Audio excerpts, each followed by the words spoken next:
Hari ini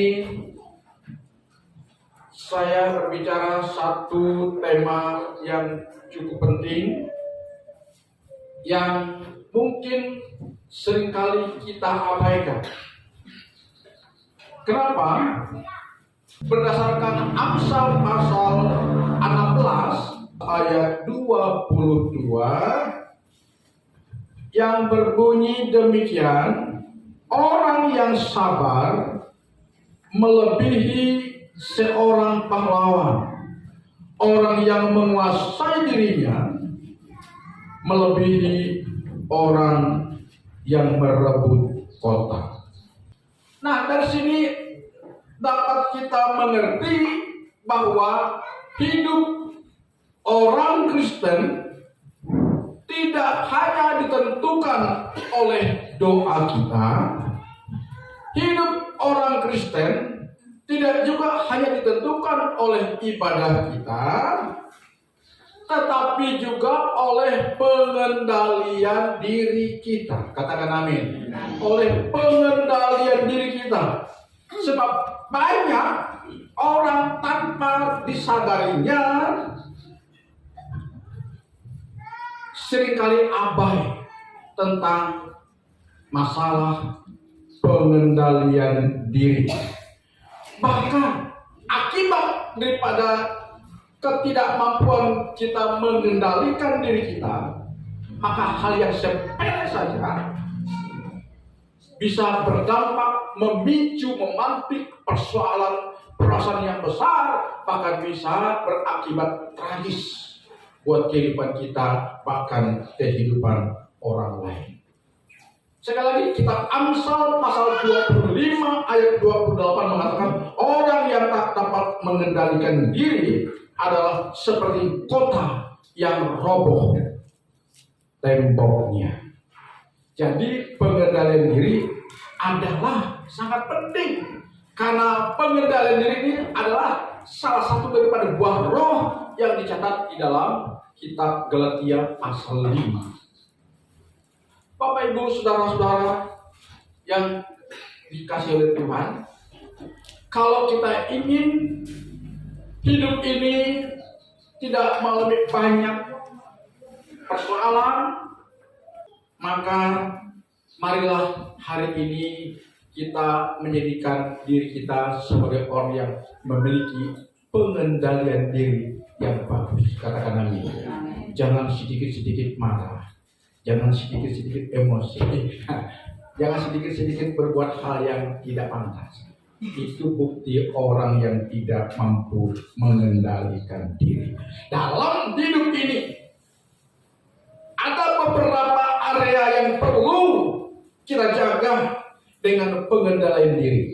Dengan baik-baik. Di dalam kita menjalani hidup ini, ada beberapa area yang perlu kita jaga dengan pengendalian diri kita. Kalau kita luput, kalau kita lupa, kalau kita abai dalam menjaga area ini, maka seringkali di sanalah biang kerok persoalan seringkali muncul.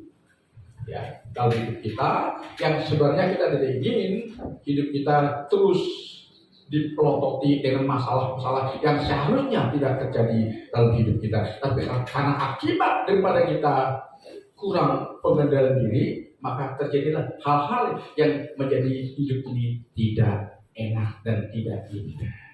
Karena itu kita perlu menjaga area dalam hidup kita dengan pengendalian diri ini supaya hidup ini semakin lama semakin diperindah.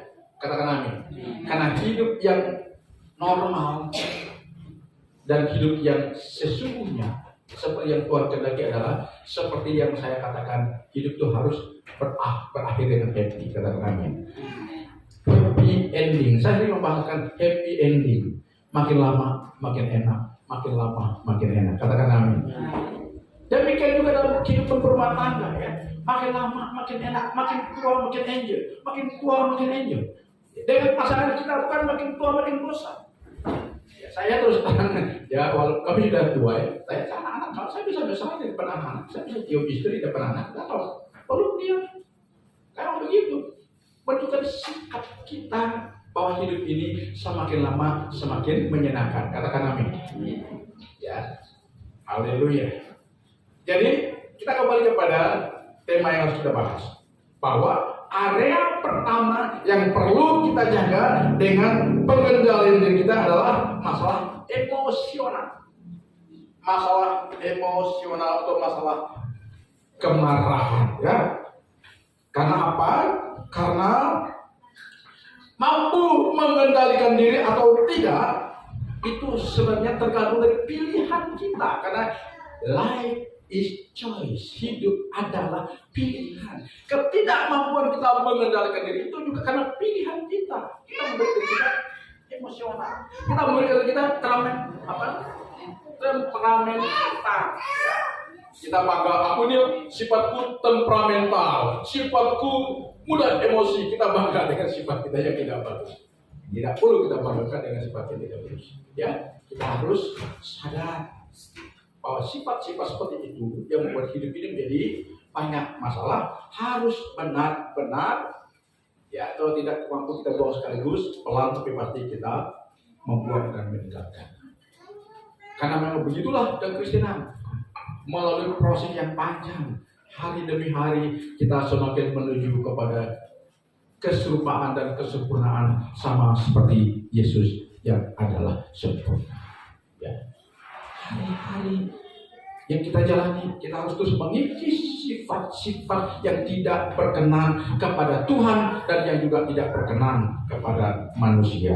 Salah satunya adalah masalah emosi dan kemarahan kita. Karena tadi saya sudah katakan, mampu mengendalikan diri atau tidak itu adalah pilihan kita. Amsal Sulaiman pasal 29 ayat 22 mengatakan, si pemarah menimbulkan pertengkaran dan orang yang berkesekusan banyak pelanggarannya. Coba kalau saudara dalam keadaan emosi, dalam keadaan amarah, saudara mengambil keputusan yang penting terhadap apa yang akan saudara lakukan. Apa dampak ke depannya? Dampaknya adalah merusak. Ya kan? Dampaknya adalah kerusakan. Kalau dalam hal kita dalam keadaan emosi, amarah, yang sampai dia kubun-kubun, lalu berdasarkan emosi dan amarah itu kita mengambil sebuah keputusan, maka dampaknya adalah kerusakan yang sangat fatal dalam hidup kita. Baru tadi saya dengar ada teman Robi cerita, yang mamanya meninggal hari ini, ternyata sudah ditinggalkan oleh pasangan hidupnya. Ya. Padahal kalau kita tahu apa yang kurang. Ya, saya tanya apa yang kurang? Ekonomi oke, ya Rob ya, ekonominya bagus. Tapi kok tiba-tiba istrinya telah ditinggalkan. Kenapa bisa terjadi? Saya percaya ada masalah. Ya itu ya, ada masalah. Mungkin masalah di area kehidupan yang tidak terjaga, sehingga setiap hari kita saling melukai pasangan kita. Halo yang sudah menikah, hati-hati. Jangan saban hari lakukan sifat perbuatan yang suka melukai pasangan kita. Jaga pasangan kita. Itulah yang diberikan Tuhan kepada kita. Katakan amin. Andai kata kita kesal, tetap kita jaga diri kita. Kendalikan emosi kita, kendalikan amarah kita. Jangan sampai kita bangga dengan predikat kita sebagai orang yang temperamental. Kebanggaan itu bisa merusak hidup kita. Saya akan demikian. Ya. Jadi area pertama yang perlu kita jaga adalah masalah emosi kita. Halo, emosi kita, amarah kita. Jangan sedikit marah, tapi marahnya biarlah sedikit. Selesai sebelum matahari terbenam. Jangan sampai dibawa ke kamar tidur. Ya, jangan sampai tidak teguran 1 hari 2 hari, apalagi 1 minggu. 1 hari juga teguran tidak nyaman hidup ini, apalagi dengan pasangan kita. Saya katakan andai kata terjadi kemarahan, ingat ya, penyelesaiannya jangan sampai matahari sampai terbenam. Itu ada dalam kitab. Kalau kamu marah, jangan sampai matahari terbenam. Ya. Kata halusnya adalah apa? Kalau kamu marah, jangan Jangan simpan lama-lama. Segera berdamai. Jangan simpan batu es di dalam hati jantung kita. Ya, segera dicairkan. Ya, haleluya. Coba kalau batu es itu membatu di gelas kita, bagaimana bisa minumnya? Ya, kalau tidak mencair, ya, tidak nyaman, ya. Haleluya. Jadi area pertama yang kita jaga hari ini adalah masalah emosi. Jadi besok lusa tidak ada lagi yang emosi di sini. Haleluya. Jadi dalam rumah tangganya terus tawa canda, ya, itu ya, indah saudara-saudara. Kemudian yang kedua, area yang kedua yang perlu kita jaga adalah mata kita. Ada orang bilang laki-laki adalah mata keranjang. Ya, oke, kami terima sebagai alat ukur mata keranjang. Tapi ibu-ibu juga banyak mata keranjang. Mata keranjangnya saya mengatakan mata keranjang lihat lawan jenis tidak. Mata keranjang apa? Belanja.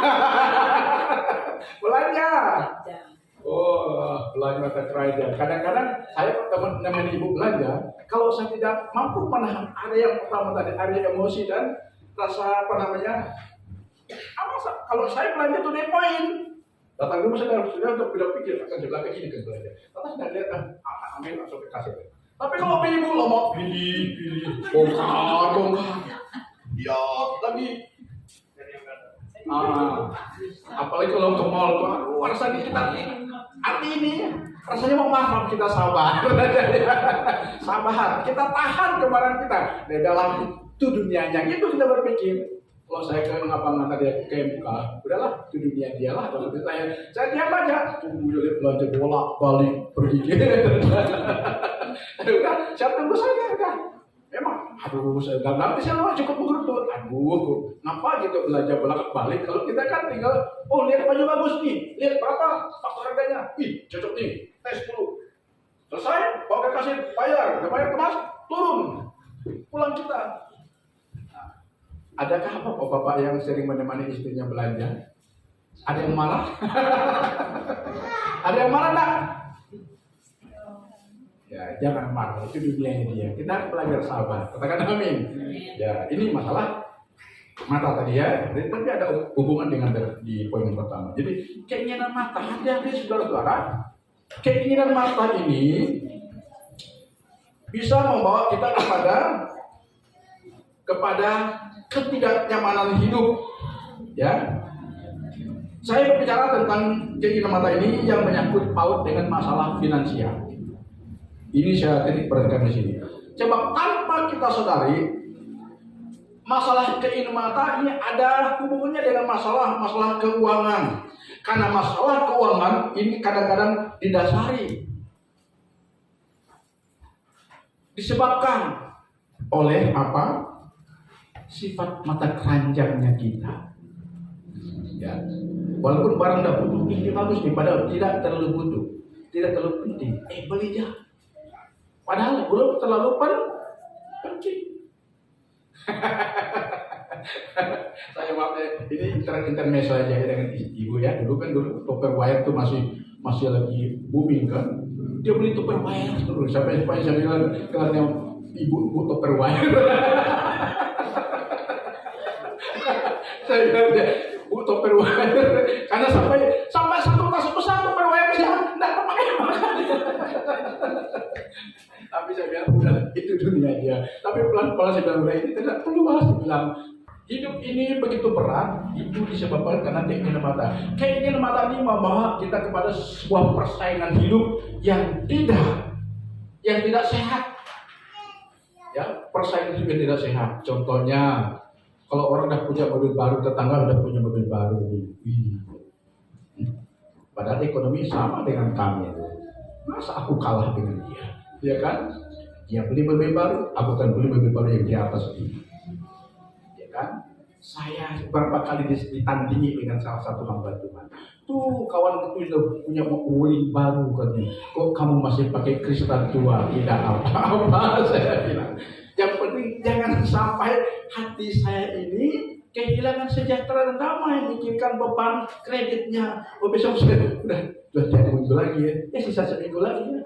Stres kita, akhirnya apa? Bisa terjadi penyalahgunaan uang gereja. anak-anak pun terjerumus ke dalam kenistaan karena keinginan mata.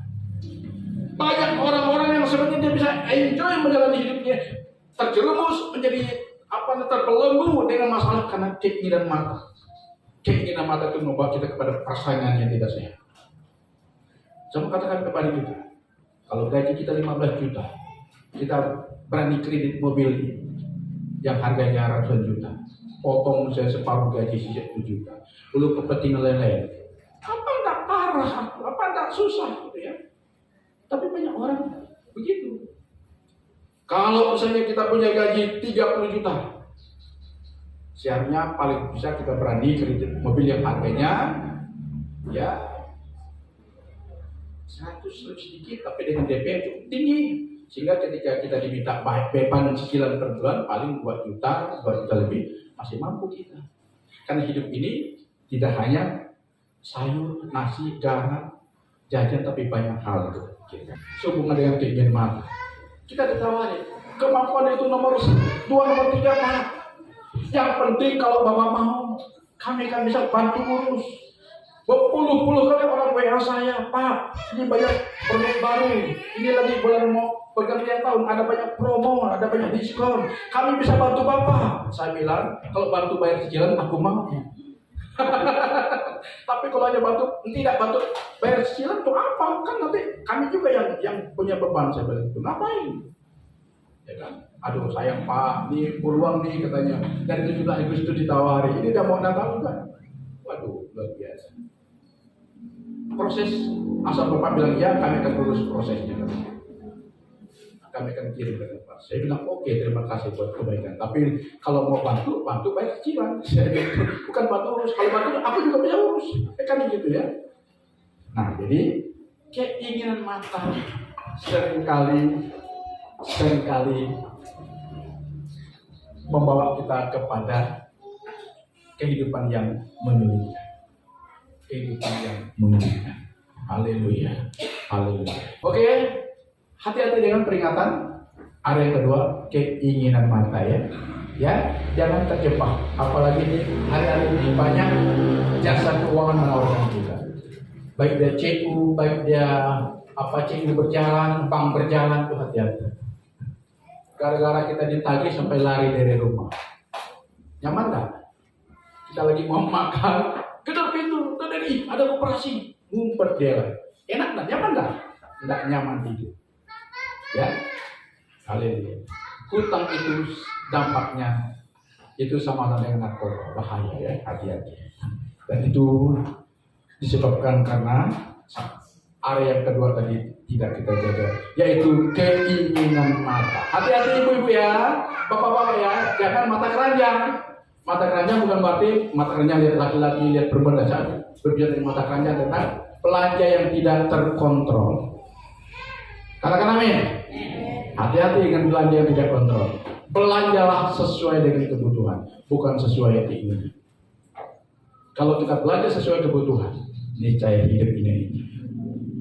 Haleluya. Kemudian hal yang ketiga, hal yang harus kita jaga juga adalah mulut kita.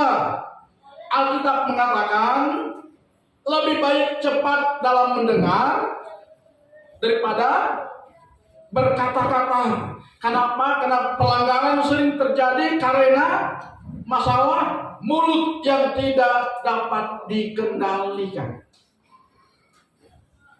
Hati-hati dengan mulut kita. Banyak orang dipenjarakan karena mulut. Banyak orang tawuran terjadi karena mulut. Banyak orang jadi bermusuhan karena mulut. Ya, hati-hati dengan mulut, saudara-saudara. Ya, apalagi kita terhadap pasangan kita, terhadap orang rumah kita, terhadap saudara-saudara kita. Jangan sampai kita mengucapkan kata-kata yang menyudutkan. Saya pernah jalan-jalan ke satu kota, ngopi di situ, ngopi dengan seorang teman.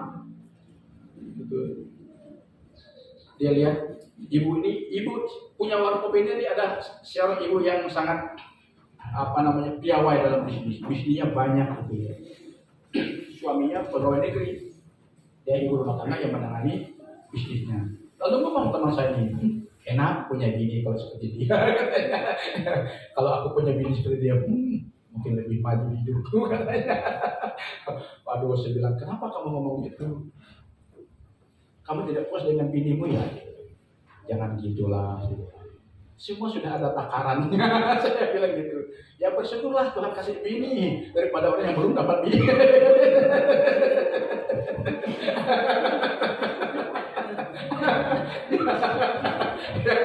Bersyukurlah saya bilang. Jadi jangan sikit-sikit salahkan istri, sikit-sikit salahkan istri. Ada nggak di antara kita sikit-sikit salahkan bininya di sini? Sikit-sikit salahkan istrinya di sini?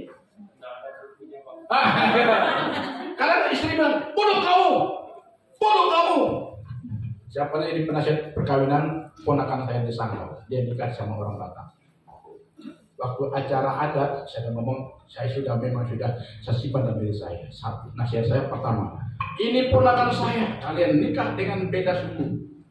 Sorry ya, yang ada Batak. Ini saya ini kita saja, tapi ini benar. Pertama ini nasihat saya. Ponakan kami ini jangan dikasih marga. Jangan kasih marga. Kata mertuanya, kata mama, bapak dia laki-lakinya dari suami anak.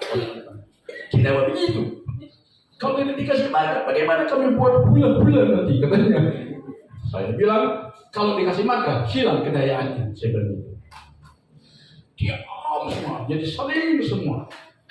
Yang kedua, ada masalah dalam rumah tangga. Ingat, kalau ada masalah dalam rumah tangga, kalau saya dengar kau bilang istri daya bodoh, kau akan berhadapan dengan saya. Saya bilang begitu. Kenapa kalau kau bilang istrimu bodoh, istrimu daya bodoh, kamulah orang yang paling bodoh. Kenapa kamu menikah dengan orang bodoh? Saya bilang begitu.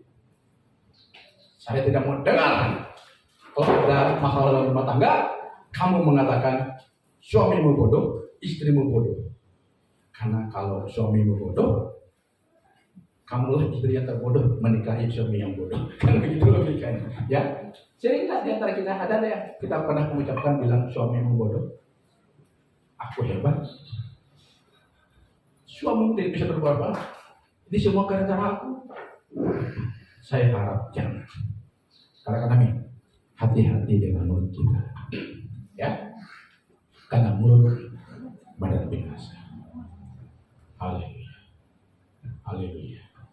Hati-hati dengan mulut. Di kampung kami saya pernah melihat orang-orang yang tadinya sangat hina dulunya. Dihina orang kampung, orang kaya menghina dia, kamu gini. Tapi sekarang orang yang dihina itu hidupnya jauh lebih bagus. Ekonomi jauh lebih bagus. Hidupnya jauh lebih bagus daripada orang yang tadi suka menghinamu. Karena hina itu kembali ke dia. Hati-hati. Hati-hati ya. Haleluya. Jaga mulut kita. Marah sama anak, jangan sumpah serapah.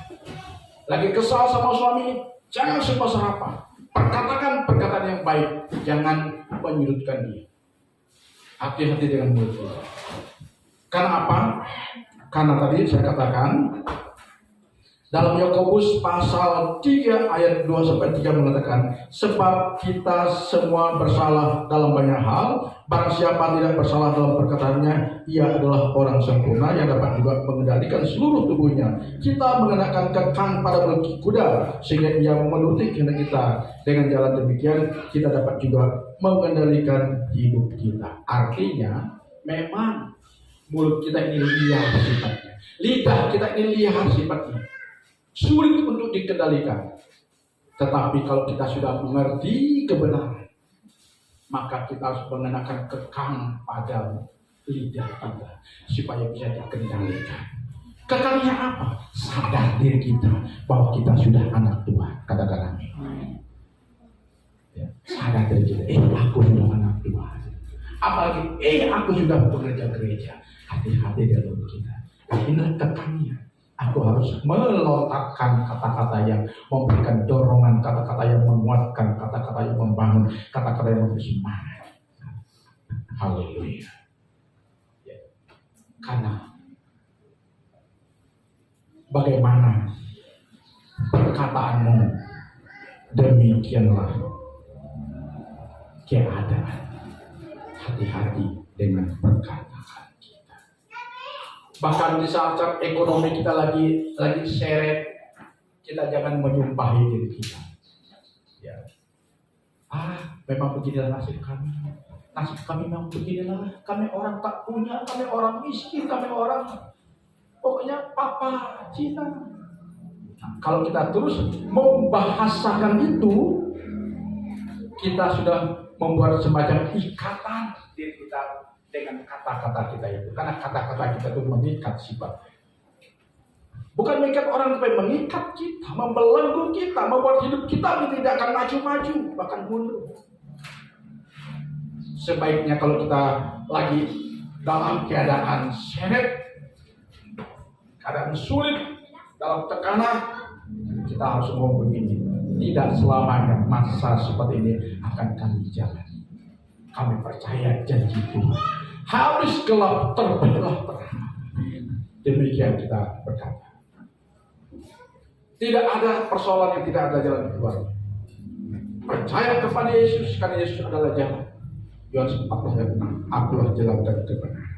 Haleluya. Jadi saya ulangi lagi, area yang ketiga yang harus kita jaga adalah mulut kita. Hati-hati dengan mulut kita. Haleluya. Kemudian area yang terakhir adalah pikiran yang tidak kelihatan, yang juga harus kita jaga. Karena apa? Apa yang ada di pikiran kita itu akan menentukan keputusan-keputusan dan kualitas hidup kita.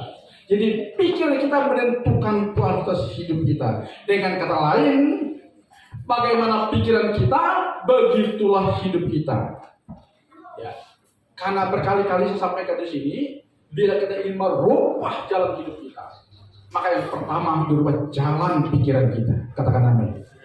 Ya, jalan pikiran kita dirubah. Kalau kita mau mengubah jalan hidup kita, ubah dulu jalan pikiran kita.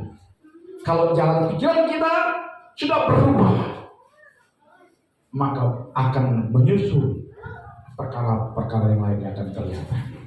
Karena mengapa saya katakan, ya, kita harus jaga pikiran kita, kendalikan pikiran kita, kuasai pikiran kita. Pertanyaannya atau jawabannya, bisa nggak kita menjaga pikiran kita? Bisa nggak kita menguasai pikiran kita? Bisa nggak kita mengendalikan pikiran kita?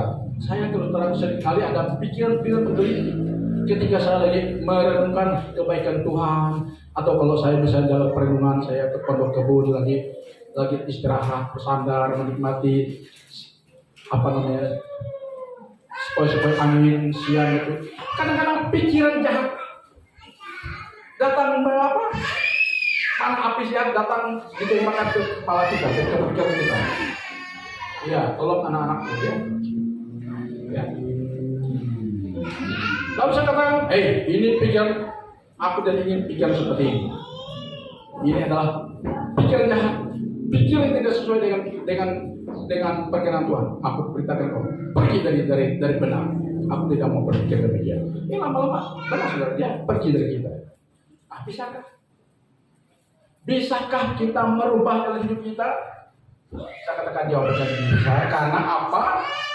Statement yang sering kali saya sampaikan di sini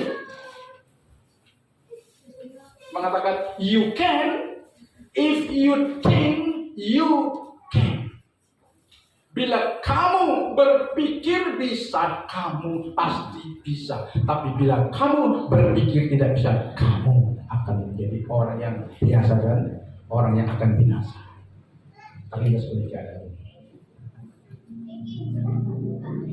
Jadi mulai, ayo pikiran kita harus brilian. Katakan amin. Ini kita sudah masuk pada zaman akhir.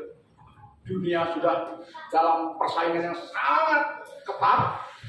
Barang siapa tidak memiliki pikiran brilian, dia akan dilindas oleh perubahan zaman ini. Jadi kita harus berubah sesuai dengan perubahan itu sendiri. Karena yang abadi adalah perubahan itu sendiri.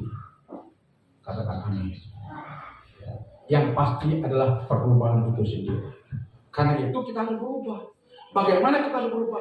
Rubah dulu pola pikir kita, rubah dulu mindset kita.